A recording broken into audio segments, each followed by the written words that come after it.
Sir क्या नाम हुआ आपका? मैं विनय कुमार सिंह। हल्द्वानी में जो हो रहा है, घटना जो हुआ है, वो उसको कैसे देखते हैं? देखिए, हल्द्वानी की जो घटना है निश्चित तौर पे बहुत ही दुखद घटना है। ऐसे घटना करने वाले दंगाइयों के खिलाफ ऐसी सख्त कार्रवाई होनी चाहिए कि आने वाले 20, 25, 30, 50 साल तक कोई सोचे तो उसे याद आए कि हमने कुछ ऐसी गलती की थी। किसी भी इस तरीके के दंगे को आप बर्दाश्त नहीं कर सकते।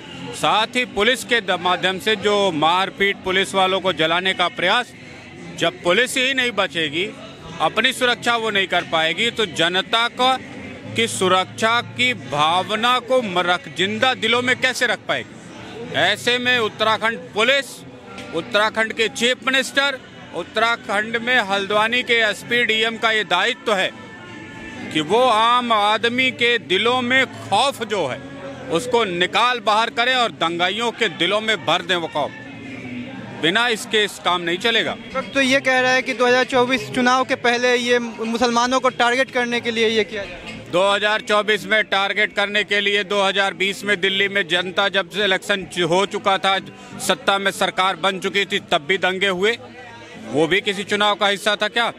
इससे किसी चुनाव के हिस्से से नहीं, इस तरीके के हिंसक गतिविधियों को पे सख्ती से निपटने की जरूरत है। जितनी गाड़ियां जलाई गई, उस गाड़ियों के, नई गाड़ी के मॉडल का पैसा 72 घंटे के अंदर सरकार का दायित्व है कि उस गाड़ी ओनरों के अकाउंट में जमा करवाए। पहला काम।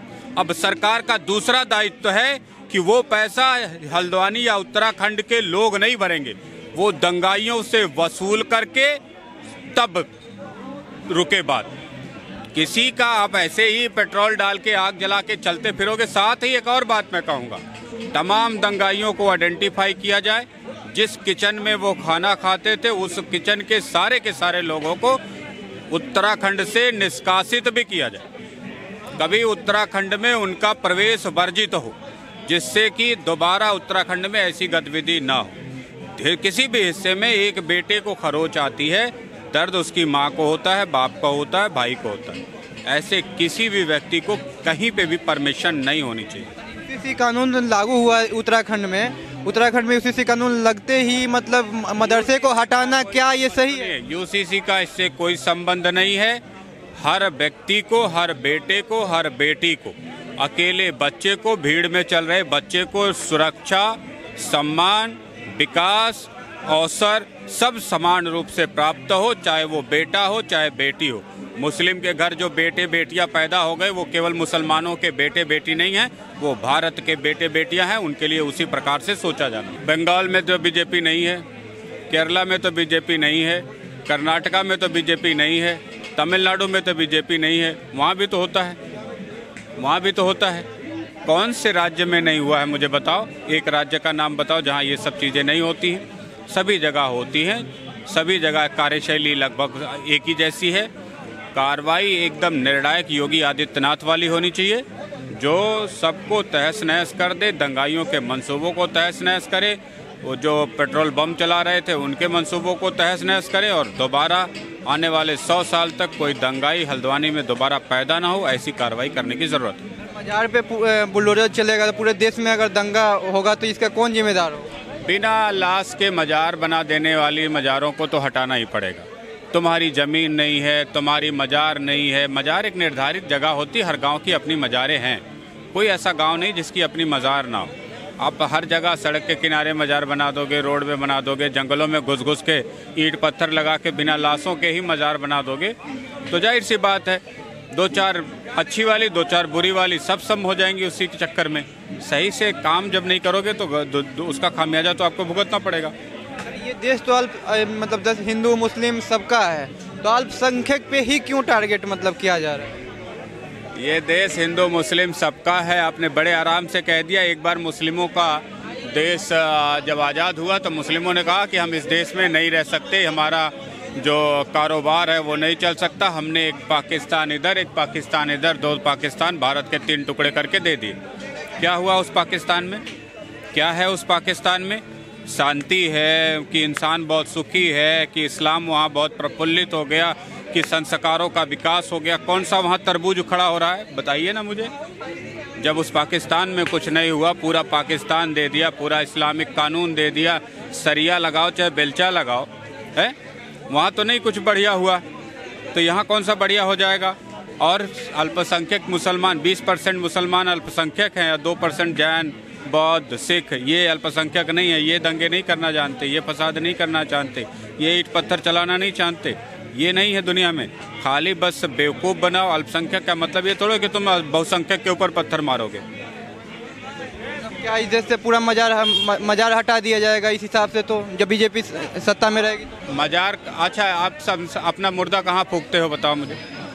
हिंदू मुर्दा अपना कहाँ फूकता है मुझे बताओ? सड़क पे फूकता है, जंगल में फूकता है, किसी के घर के सामने फूकता है, किसी रोड पे फूकता है क्या? उसकी भी अपनी एक जगह है ना, एक निर्धारित जगह है ना। अपने निर्धारित जगह, निर्धारित क्षेत्र में जब आप काम करोगे तो कोई नहीं बोलेगा। लेकिन जब आप उस निर्धारित क्षेत्र से निकल करके दूसरों के एनक्रोचमेंट में जाओगे, सरकारी ज़मीन में जाओगे, प्राइवेट ज़मीन में जाओगे, अवैध संपत्ति में जाके कोई काम करोगे, तो चाहे वो मजार हो, चाहे आपका घर हो, चाहे आपकी मस्जिद हो, चाहे मदरसा हो, कार्रवाई तो एक दिन होगी उस पर। क्या करोगे फिर? कौन सी दलील दोगे? कहना यही है कि मतलब जब से बीजेपी सरकार आई है तब से मतलब सिर्फ मुस्लिम को ही टारगेट करके और तानाशाही कर रहे हैं। कोई टारगेट नहीं है, कोई मुसलमानों पर अत्याचार नहीं है, कोई मुसलमानों पर अलग से कानून नहीं है, कोई अलग से काम नहीं। बात यह है कि जब 100 गलतियां करोगे तो उन गलतियों का खामियाजा आपको भुगतना पड़ेगा। आज नहीं भुगतोगे, कल भुगतोगे, कल नहीं भुगतोगे, परसों भुगतोगे। इंसान नहीं देगा तो खुदा सजा देगा, लेकिन मिलेगी सजा गुनाहों की। मुसलमानों का कहना है कि सबका साथ सबका विकास ये ढोंग है, इस पे क्या? सबका साथ सबका विकास, गुंडे मवाली बदमाशों का सत्यानाश। जो नहीं बोला गया वो भी सुन लो। जब तक गुंडे मवाली देश के दुश्मनों का सत्यानाश नहीं करेंगे, सबका साथ सबका विकास पूरा नहीं होता। समझ रहे ना? जब आप कहते हैं कि अहिंसा, तो हिंसक पशुओं को मारना पड़ता है, दबाना पड़ता है, कंट्रोल में रखना पड़ता है, तब अहिंसा का मार्ग प्रशस्त होता है। वैसे ही सबका साथ सबका विकास, सबका विश्वास में दंगाइयों का, लुटेरों का, डकैतों का, रेपिस्टों का, रंगदारी करने वालों का, छिनैती करने वालों का, सबका सत्यानाश, तब होता है सबका विकास। सर क्या कहना चाहेंगे जो हल्द्वानी में जो हुआ है उस पर कैसे देखते हैं? बहुत दुर्भाग्यपूर्ण है और ऐसा नहीं होना चाहिए था। ये मानसिकता पनप चुकी है। जब देखो हाथों में पत्थर लेके लोगों का सर फोड़ देते हैं। ना आपको ये डर है कि वो पुलिस वाले हैं, ना आपको ये डर है ये कानून के पालक हैं, ना ये आपको डर है कि हम सरकारी ज़मीन पर अवैध अतिक्रमण करके बैठे हैं। खुद गलत कार्य करते हो, उसके बाद ही कानून को लताड़ते हो, कानून को डराते हो, कानून को जलाते हो, गाड़ियाँ फूंकते हो, पुलिस वालों को मारते हो। ये कहाँ से आ गया आपके पास गोला बारूद? ये देश के अंदर कोई संविधान का पालन करेगा या नहीं करेगा? एक देश है, एक कानून है, समानता का अधिकार सबको दे रखा है, सब लोग रह रहे हैं। मोदी जी की योजनाएं सबके लिए बराबर है। गरीबों में को जब घर दिए गए मोदी जी ने, तो उसमें ना हिंदू देखा ना मुसलमान देखा, सबको दिया। जरूरतमंद सभी गरीबों को घर दिए, शौचालय दिए, किसान सम्मान निधि दी, आयुष्मान योजना दी।